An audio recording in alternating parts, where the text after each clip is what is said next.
నిరీక్షణ prayer house మరియు centre సంఘముల తరపున అల్ఫయు ఒమేగయు అయిన యేసుక్రీస్తు నామంలో మీ అందరికీ నా వందనములు. నేటి దేవుని మాట మొదటి సమూయేలు గ్రంథం 15వ అధ్యాయం 29వ వచనం. ఆయన అబద్ధమాడడు, పశ్చాత్తాపపడడు. ఈ అధ్యాయంలో 15వ అధ్యాయం 3వ వచనంలో దేవుడు సౌలు రాజుకు అమాలేకీయులను పూర్తిగా నాశనం చేయమని ఆజ్ఞాపించాడు. కానీ సౌలు దేవుని మాటను పూర్తిగా పాటించలేదు. అమాలేకీయుల రాజు అయిన అగగును బ్రతికించాడు. మంచి గొర్రెలను ఎద్దులను విడిచిపెట్టాడు.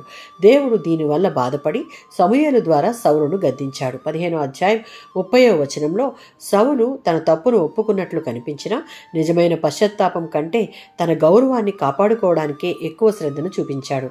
29వ వచనంలో అందుకే సమూయేలు దేవుని తీర్పు మారదని ప్రకటిస్తూ ఉన్నాడు. సంఖ్యాకాండం 23వ అధ్యాయం 19వ వచనం. దేవుడు మనుష్యుడు కాదు, ఆయన అబద్ధము చెప్పడు. మలాకీ గ్రంథం 3వ అధ్యాయం 6వ వచనం. నేను యెహోవాను, నేను మారను అని దేవుడు చెప్తూ ఉన్నాడు.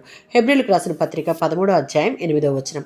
యేసుక్రీస్తు నిన్న నేడు నిరంతరం ఒకే విధంగా ఉన్న దేవుడు. దేవుడిచ్చిన వాగ్దానాలు, ఆశీర్వాదాలు ఎంత నిశ్చయమైనవో ఆయనిచ్చే తీర్పులు, హెచ్చరికలు కూడా అంతే నిశ్చయమైనవి, మారనివి అన్న విషయాలు జ్ఞాపకం ఉంచుకోవాలి. దేవుడు బాహ్య రూపాన్ని కాదు, విధేయతను చూస్తాడు. సౌలు బలులు అర్పించినా విధేయత లేకపోవడం వల్ల దేవునికి ఇష్టపడలేదు. దేవుని తీర్పు పరిశుద్ధమైంది.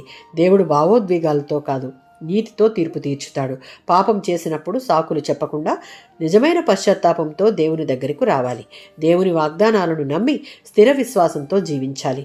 దేవుడు మారనివాడు కాబట్టి మన జీవితాన్ని కూడా ఆయన వాక్యానికి అనుగుణంగా మార్చుకోవాలి. ఆమేన్.